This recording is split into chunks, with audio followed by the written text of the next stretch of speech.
La leyenda del indio Hu, el guerrero de las montañas azules.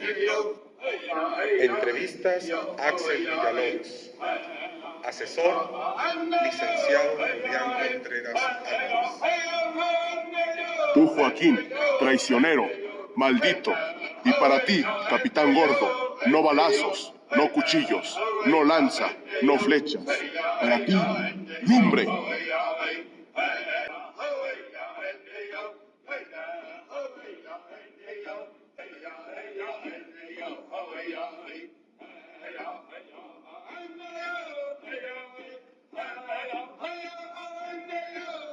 Al comienzo, el mundo estaba sumido en tinieblas. No había sol ni día. En la noche eterna no había luna ni estrellas. Había, sin embargo, todo tipo de animales y aves. En estas condiciones, la humanidad no podía desarrollarse. Había dos tribus de criaturas: las aves, o tribu emplumada, y las bestias. La primera estaba organizada y poseía un jefe, el águila. Estas tribus celebraban muy a menudo consejos y los pájaros querían admitir en ellos a la luz, pero las bestias se negaban con obstinación. Finalmente, los pájaros hicieron la guerra a las bestias. Los animales estaban armados de palos, pero el águila había enseñado a su tribu el uso del arco y la flecha. Lucharon durante días, pero al final los pájaros triunfaron.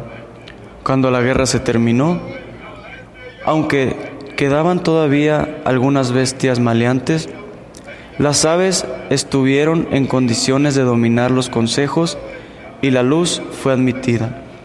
Entonces, la humanidad pudo vivir y desarrollarse. El águila había sido el jefe de ese justo combate. Los hombres llevaron sus plumas como emblema de la sabiduría, la justicia y el poder.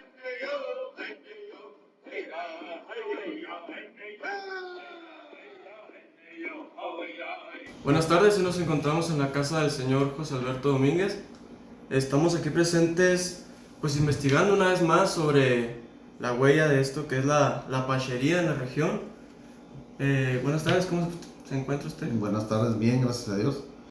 Es para mí un verdadero gusto y un verdadero honor que en esta ocasión pues me hayan tomado en cuenta para buscar la información de un tema tan apasionante y tan importante para nuestra región como lo es la pachería, ¿no? Y si hablamos nosotros de Casagrandes, pues no podemos, de Casagrandes y su historia, por supuesto, no podemos dejar de lado un tema tan importante como es la presencia de los apaches aquí en esta región. Así es. Bueno, pues como le hemos comentado anteriormente, queremos preguntarle, queremos que nos cuente un poco sobre este personaje de Hu y su influencia en la región, en Casagrandes, y cómo es, vaya, la vida de este personaje mítico, leyenda, porque pues como no tenemos tantos datos sobre él, ¿qué nos podría decir acerca? Bueno, pues como tú lo dices, es un personaje del cual no existe mucha información. Como lo dices, es un personaje que está envuelto entre el mito, la leyenda y la realidad. Mito, ¿por qué? Porque se cuentan muchas cosas de él, ¿verdad? Cosas que no hemos podido ni siquiera corroborar, como fue por ejemplo su estatura, que se menciona que fue un hombre de aproximadamente 1,90 de estatura, algo muy inusual dentro de los grupos apaches. Cabe mencionar que los apaches no eran de un físico tan grande como mencionan que era Hu, ¿verdad? Entonces es parte del mito. ¿Por qué? Porque no existe ninguna fotografía. No existe ni siquiera un dato en que nos diga y que nos dé certeza de eso, más que la tradición oral que ha existido desde, pues vaya, ¿verdad? Desde hace siglos, desde hace 1,5 siglos, digamos, desde que ocurrieron los acontecimientos apaches aquí en esta región, que es tan importante, ¿verdad? Pero que esos mitos precisamente van construyendo la leyenda de un guerrero, de un jefe tan importante para toda la apachería en general, para la historia de Chihuahua, y la historia de México, del norte de México, del suroeste de los Estados Unidos, como lo fue la figura de Hu, ¿verdad? En la apachería, como en todas las culturas y civilizaciones que existen en el mundo, existen diferentes grupos. Existieron, ¿no? Diferentes grupos, en este caso los grupos chiricahuas, los grupos de jicarillas, los grupos de coyoteros, grupos bedoncoe, grupos nedni, que era la tribu o el grupo al que pertenecía precisamente el indio Hu, el jefe Hu, y que llegó a ser jefe de su tribu. Y lo particular o lo interesante de este grupo es de que eran de esta región, eran los apaches de la Sierra Madre. De Hu se dicen muchas cosas, infinidad de cosas se cuentan de Hu, que es lo que fortalece precisamente la leyenda de este magnífico guerrero apache que llegó a ser jefe. ¿Cómo empieza a aparecer, a sonar la figura de Hu aquí en Casas Grandes? Bueno, como parte de la historia que se ha venido transmitiendo de manera por la tradición oral que mencionábamos ahorita, se ha mencionado mucho, se ha contado mucho que precisamente Hu fue criado en un rancho que estaba ahí en las inmediaciones del manantial del Ojo Bareleño, que hoy se conoce como Ojo Bareleño, pero que anteriormente era conocido como el manantial de San Antonio. Ese manantial lo encontraron los españoles cuando comenzaron a sentarse aquí, pero los antiguos paquimeitas pues era un manantial que se presume que ya hacían uso de él, ¿verdad? Del agua que emana de ese manantial.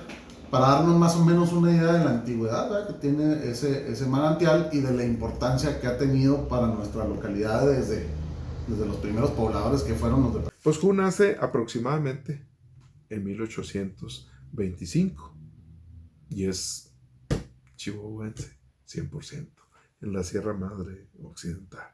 No sabemos dónde. ¿Verdad? Hay un lugar que se llama la Ventana de Hu, que era donde tenían sus aduares, su lugar, ¿verdad? Y seguramente en otros lugares de la Sierra Madre.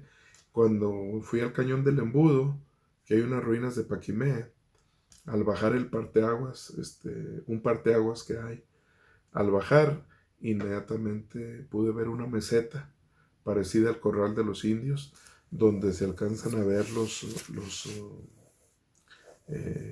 círculos de los tipís que duraron ahí por mucho tiempo. Entonces no sabemos dónde nace, ¿verdad? Lo que sí es que nace en Chihuahua y nace en la Sierra Madre Occidental. Se dice que cerca de Casas Grandes, o sea, por aquí en estos lugares, ¿verdad? Después muere su padre, seguramente en guerras, y después matan a su madre y la matan cerca de Casas Grandes. Nos encontramos en Casas Grandes, en el área del Ojo Bareleño, que se encuentra al fondo, y más hacia atrás se aprecia el Cerro del Pajarito.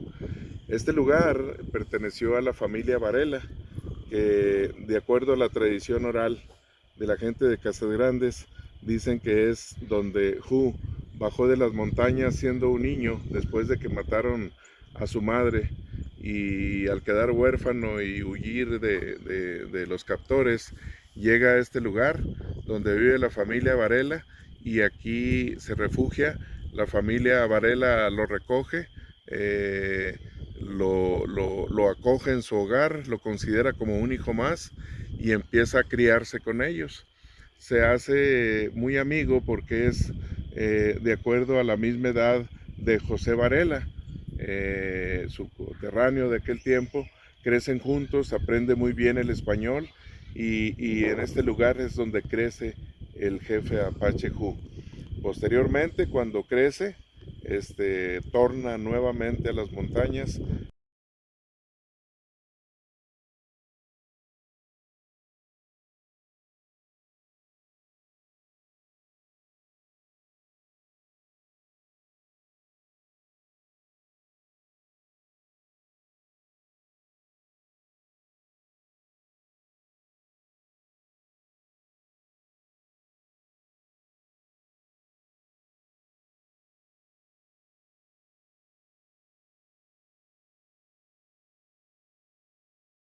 Bueno, y regresando a Hu, a lo que nos mencionó de cómo bajó al ojo bareleño y fue criado, y de cómo él mismo volvió a las montañas, nos podría dar una explicación, nos podría decir qué afinidad tienen los apaches con las montañas, por qué la mayoría de todos estos sucesos pasan en las montañas y cómo ellos pues prácticamente viven en las montañas.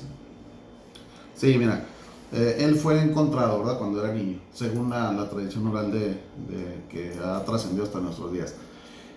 A cierta edad, aproximadamente, se dice que entre los 10 y los 11 años, desaparece.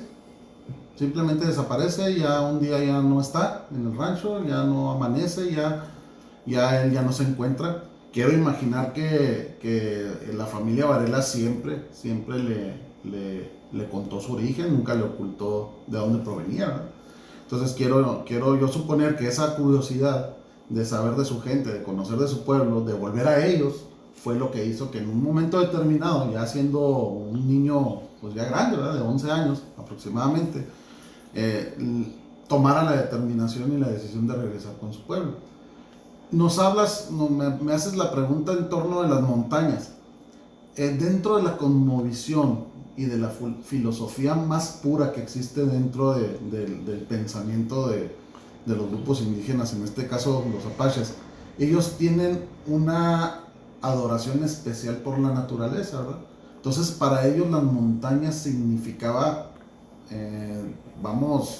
teológicamente hablando, ¿verdad?, de religión, significaba mucho. ¿Por qué?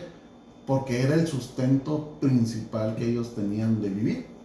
La montaña a ellos los proveía de alimentos, los proveía de refugio, los proveía de materia prima para construir sus casas, los proveía de cacería, los proveía de infinidad de cosas, de frutos silvestres, que era lo que ellos también recolectaban, y sobre todo el refugio, ¿verdad?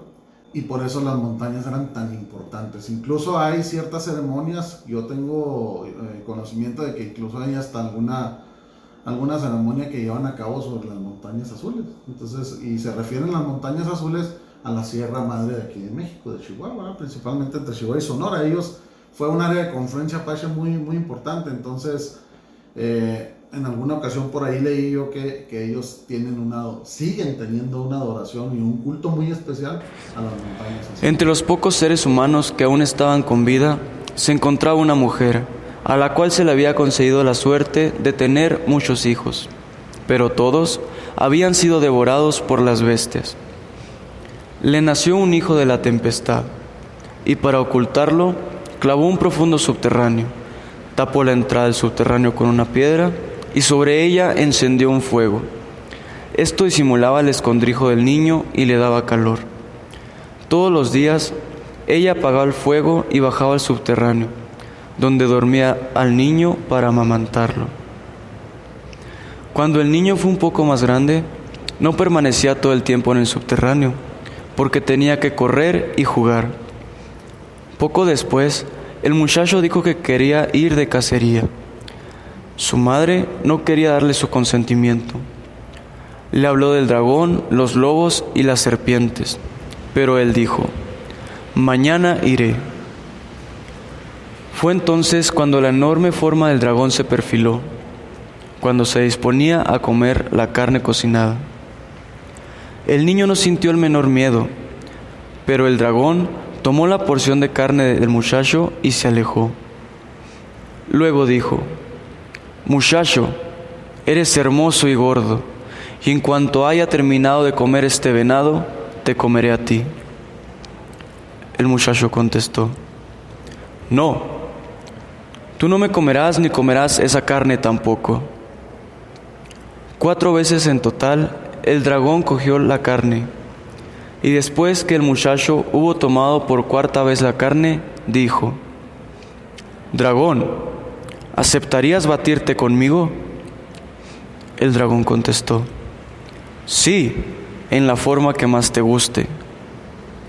El muchacho dijo: «Voy a situarme a 100 pasos de ti, y tendrás derecho a tirarme 4 flechas. Pero si ninguna de tus flechas me alcanza, cambiaremos de lugar, y tendré derecho a disparar 4 flechas contra ti.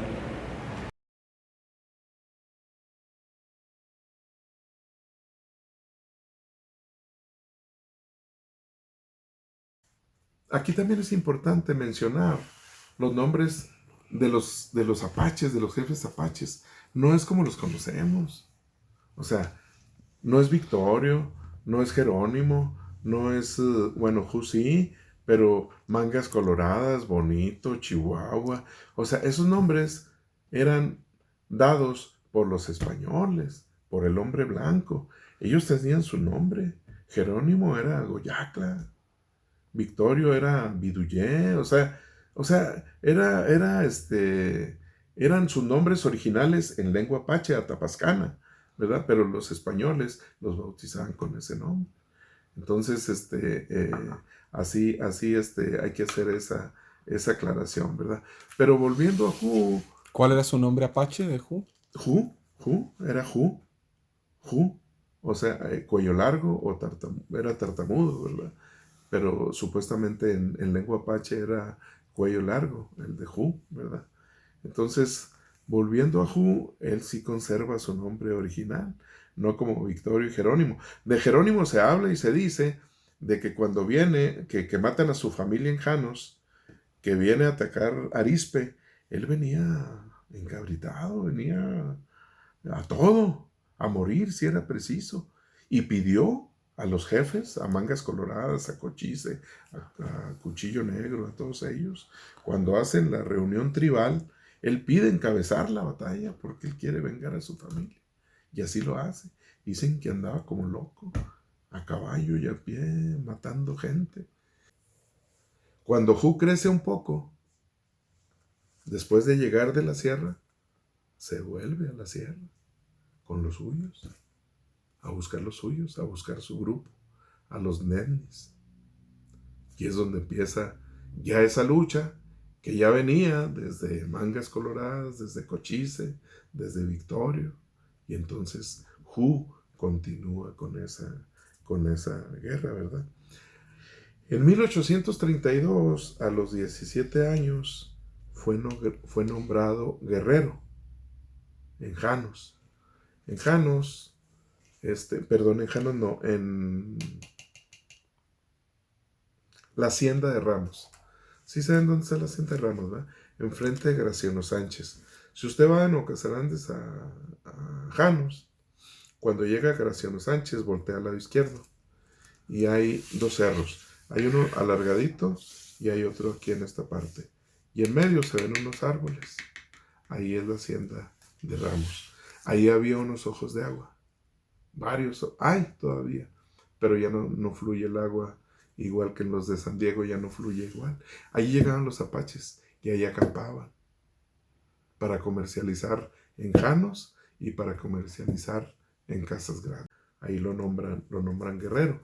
Ya habíamos mencionado de que los nombraban guerrero porque los enseñaban primero y después los dejaban 4 días solos con ciertas pruebas que tenían que cumplir, que eran verificadas, eran como pruebas que se analizaban, se veían, y luego ya los jefes determinaban si lo nombraban guerrero a los 16, a los 17 años. Y ya entraba a la guerra, ¿verdad? Se casó con Ishton, Ishton,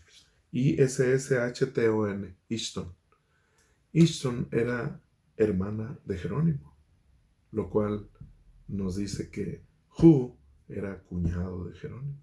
Se casa con ella, ¿verdad? Y tiene 3 hijos. El mayor era Daklugi, Asa Daklugi. El otro era del cine, y el otro era Daklegón, el más chico, ¿verdad? Y como mencionamos ahorita en una de las láminas, no hay fotografías de Hu. Nunca se le ve en una fotografía. No aparece ninguna. Se supone que era una persona de más de 1,80 m, de acuerdo a la tradición oral que hay. Y una señora de Veraux, en 1881, lo ve en un fuerte apache, en el fuerte Thomas, en Estados Unidos.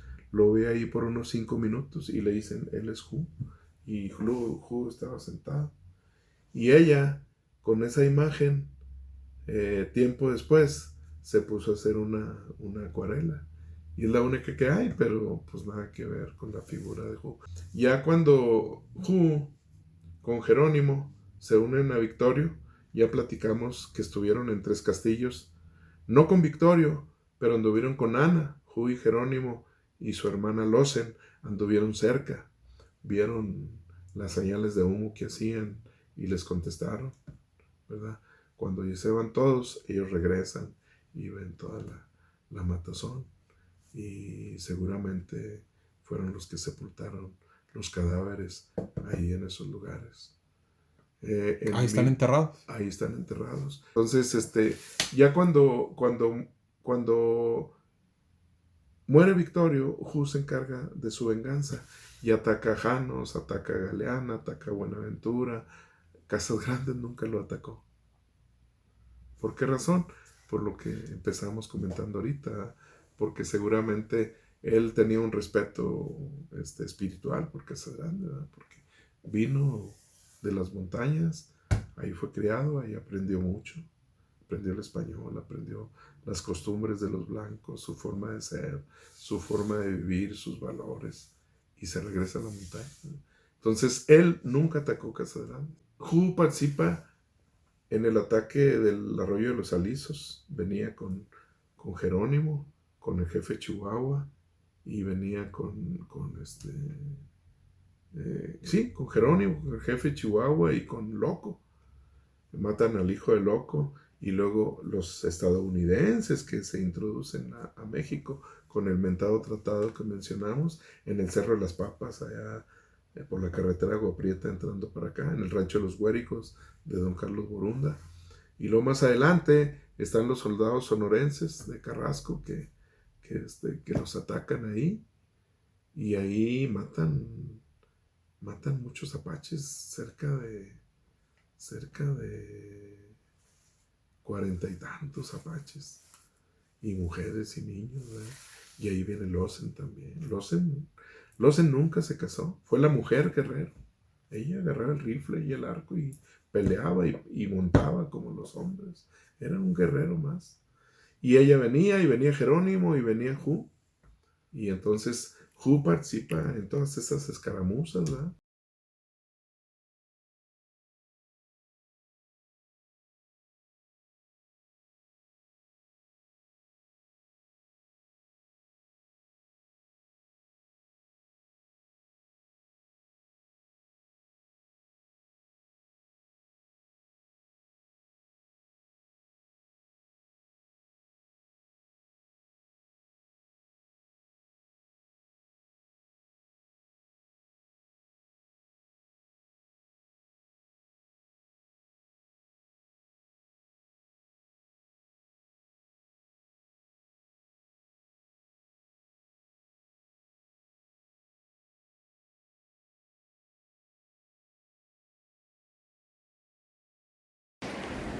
Entonces el dragón tomó su arco, tomó 4 flechas de su carcaj, apuntó bien, pero en el momento en el que la flecha partía, el muchacho emitió un sonido particular y saltó en el aire.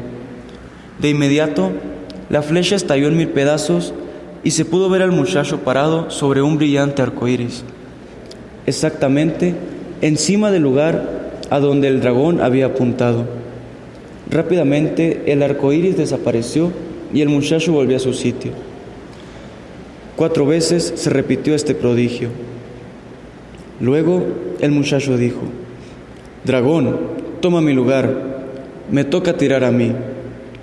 El muchacho tiró la primera flecha, que alcanzó al dragón en pleno corazón, y una capa de gruesas escamas de cuero cayó al suelo. El segundo flechazo cayó otra capa, luego otra, y el corazón del dragón quedó al descubierto. Entonces el dragón tembló, pero no se podía mover. El muchacho disparó rápidamente la última flecha, que se clavó en el corazón del dragón. Con un enorme rugido, el cuerpo del dragón rodó por la montaña, y luego de resbalar a lo largo de 4 precipicios, se detuvo en un cañón. De inmediato, se agruparon las nubes de la tempestad sobre las montañas, centellaron los relámpagos, retumbó el trueno y la lluvia comenzó a caer. Cuando la tempestad cesó, pudieron ver a lo muy lejos, en lo hondo del cañón, los restos de la enorme mole del dragón, que yacía entre las rocas, y los huesos del dragón aún siguen ahí. El muchacho se llamaba Nidni, Apache. Usen lo enseñó cómo preparar las hierbas que curan, la caza y la lucha. Fue el primer jefe de los indios y llevaba plumas de águila como símbolo de la justicia, la sabiduría y el poder. A él y a su pueblo, que fue creado posteriormente, Usen les entregó como territorio las tierras del oeste.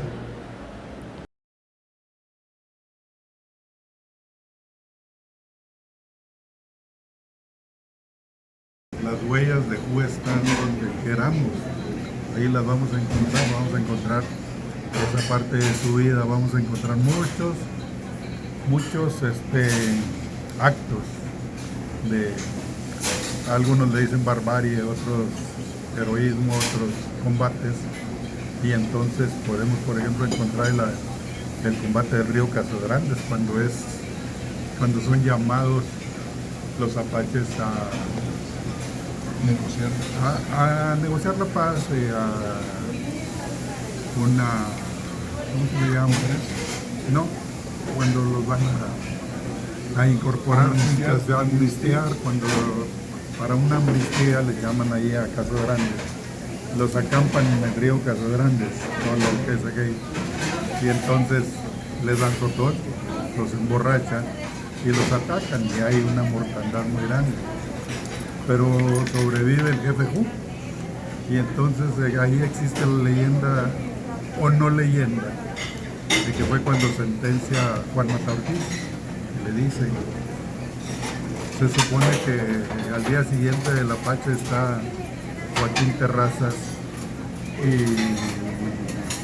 el capitán Gordo, Juan Mata Ortiz, que están juntos cuando ven venir un Apache, un caballo prieto, relatan ellos. Un caballo prieto a un galopito, no muy largo, entonces se para junto a ellos y se dan cuenta que es el jefe Hu, y le dice, entonces el jefe Hu les dice, Joaquín le dijo, refiriéndose a Joaquín Terrazas, le dijo, eres un traidor, y tú, capitán Gordo, eres más traidor que Joaquín. Digo, y para ti, capitán Gordo, no flecha, no bala, para ti lumbre. Pronto, capitán, que le da vuelta al caballo y dice, sí. El capitán trata de sacar la pistola y el coronel Terrazas le dice, no señor, déjelo que se vaya, así no se mata esta gente. Entonces lo dejan que se vaya, sigue con su galope sin mucho apuro. Y a los 3 años de esa acción, le pone una trampa aquí en el puerto de Chocolate. Ahí le pone una trampa en cuanto a que el capitán Gordo, Juan Mata Ortiz, vivía en Galeano. Entonces le empieza a matar una que otra vaca, matan una vaca y se llevan una pierna. A los 2-3 días matan otra y se llevan así. Entonces todo el ganado eso es de Mata Ortiz, de Juan Mata Ortiz. Entonces organiza una batida, organiza una gente para venir a buscar. Se dan cuenta que son 4 o 5 apaches los que andan ahí y se vienen a buscarlos por la sierra. Y llegan a lo que es el Cañón de la Fortuna, esa parte de ahí que en aquel entonces le llamaban los charcos. Ahí en los charcos se bajan a brevar caballos y todo eso. Y entonces se dan cuenta que están rodeados por apaches. Ahí tienen la trampa. Entonces hay la frase aquella de de Mata Ortiz, que les dice, guarden una bala para ustedes, ¿verdad? Son atacados por los apaches, son 26 gentes de Galeana. Entonces agarran vivo a Mata Ortiz y sueltan uno de los 26 que venían para que vaya a Galeana a avisar. Y a Mata Ortiz lo queman ahí mismo, lo queman con leña verde, ahí le hacen y lo queman.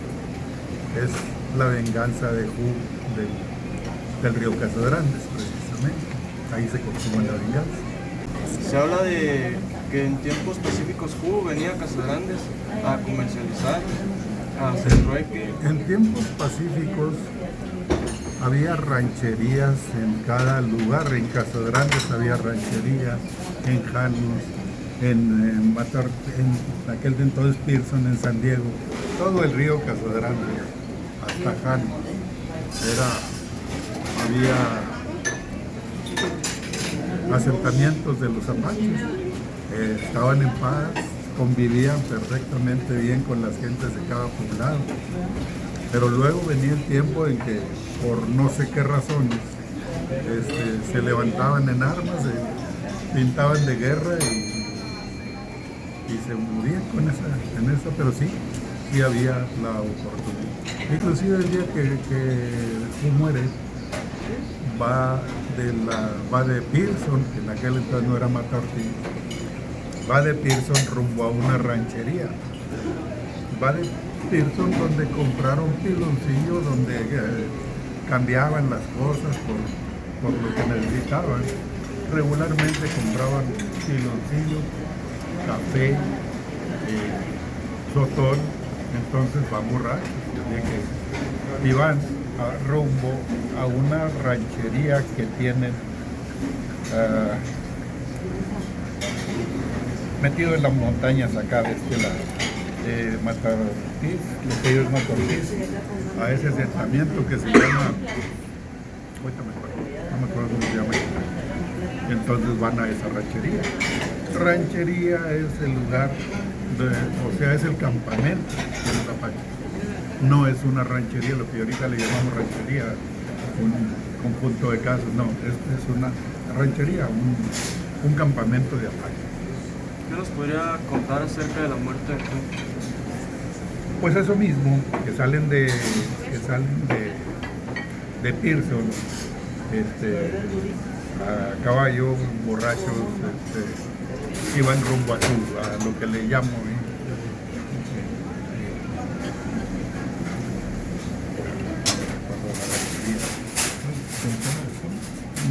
No, ahorita me gusta acá en Zaragoza, por ahí.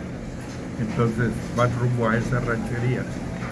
Y entonces en el trayecto pasan por una montaña de piedra, la mayor parte piedra, solo peñascos.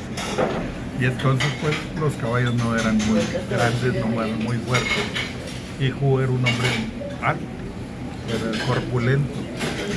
Entonces esto que va borracho, se mueve para un lado y al otro, cuando se mueve para este lado se lleva el caballo y se rueda en la montaña y cae en el río.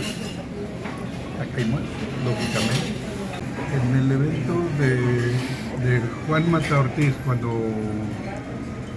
cuando se organizan los blancos para perseguir los apaches, que eran, según ellos, 4 o 5 apaches, que vienen y caen en una trampa en los charcos.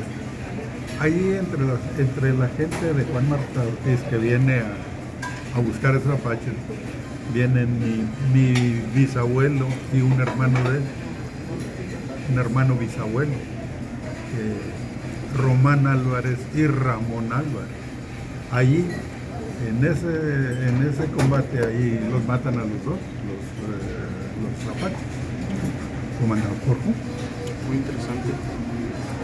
De manera que por eso tengo yo, o agarro mi parte de historia, porque en cierta forma, pues, yo participé en esta historia, ¿verdad? No que participe guerreando ni mucho menos, pero es mi gente la que participa en la Pachería es mi abuelo el que participa en la revolución y soy yo que me quedo aquí a defender esto. ¿Defender de quién? Pues de la vida, del ambiente cotidiano, continuar con la obra, ¿verdad? Otra cosa, estoy defendiendo o participando o continuando la obra de todos ellos. Todos ellos hacían sotol en su momento. Mi bisabuelo en San Joaquín, en Galeana, en todas esas partes. Bueno, el Cerro del Indio es ahí sí es una leyenda, es una formación que casualmente tiene la cara de un indio a la hora de verlo desde acá. Nos hace una configuración de la cara de un indio boca arriba. Se dice que fue producto de un temblor. Tembló y así quedó. Entonces, pero pues esto yo no puedo decir que sea cierto ni que no sea, porque jamás he sabido de pequeños temblores que se dan aquí en Flores Magón y en algunas otras partes. Pequeños, 3, 4 grados, menos que eso. Y eso era lo que había que comentar de la Sierra del Indio. Nos heredaron los lugares, dónde estaba el paraíso de la Sierra. Aquí estaba, ven y ve, que es un paraje hermoso, tranquilo, paz, verde, aguas, lagos. Entonces, es una belleza. Ahí venía el indio, el apache a descansar después de una batalla. Ahí quería venir a descansar el alma de ellos cuando murieron. Y se supone que ahí venían sus almas a descansar. Ese era el lugar del gran capitán del cielo. Eso lo destinó el gran capitán del cielo para ellos, para su descanso eterno. Y ahí venían, ¿verdad? Sobre todo los guerreros que tenían su lugar muy aparte, ¿verdad? Nos encontramos en la calle Independencia, a 2 cuadras, podría ser el centro histórico de Casagrandes, donde se presume ser en aquellos tiempos pues el lugar más importante donde hacían intercambio de víveres y de toda aquella época. Se presume ser el lugar donde el indio Q venía a hacer sus trueques, donde adquiría tabaco, sotol, y pues sí, aquí es donde venía a surtirse. Se dice que fue el último lugar que visitó antes de su muerte, cuando partió hacia la sierra.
And